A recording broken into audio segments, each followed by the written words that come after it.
আমি যদি আপনাকে বলি গত এক সপ্তাহে আপনি যত ভালো খবর দেখেছেন তার বেশিরভাগই হয়তো এখন আপনার মনে নেই, কিন্তু একটা খারাপ খবর সেটা হয়তো এখনো মাথা থেকে বের করতে পারছেন না। কিন্তু কেন? খেয়াল করে দেখবেন, কেউ আপনাকে 10টা ভালো কথা বললে সাথে একটা খারাপ কথা বললে হয়তো সেই একটা খারাপ কথাই সারাদিন আপনার মাথায় ঘুরতে থাকে। একটা ভালো কাটানো দিন মোটামুটি ভালোই মনে থাকে, কিন্তু একটা খারাপ ঘটনা পুরো দিনটা নষ্ট করে দিতে পারে। এর পেছনে কাজ করে আমাদের মস্তিষ্কের একটা সাইকোলজিক্যাল টেন্ডেন্সি, যাকে বলে নেগেটিভিটি বায়াস। মানে ইতিবাচক তথ্যের তুলনায় নেতিবাচক বা হুমকিসূচক তথ্য আমাদের অ্যাটেনশন এবং মেমোরিতে বেশি প্রভাব ফেলতে পারে।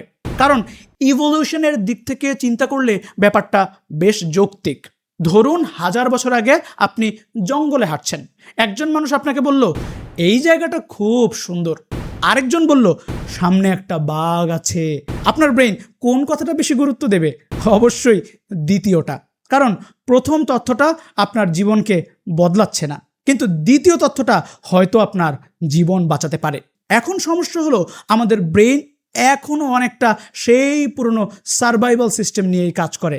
তাই সোশ্যাল মিডিয়াতে একটা ভয়ঙ্কর অ্যাক্সিডেন্ট, একটা স্ক্যান্ডাল বা একটা শকিং হেডলাইন আমাদের অ্যাটেনশন অনেক দ্রুত টেনে নেয়।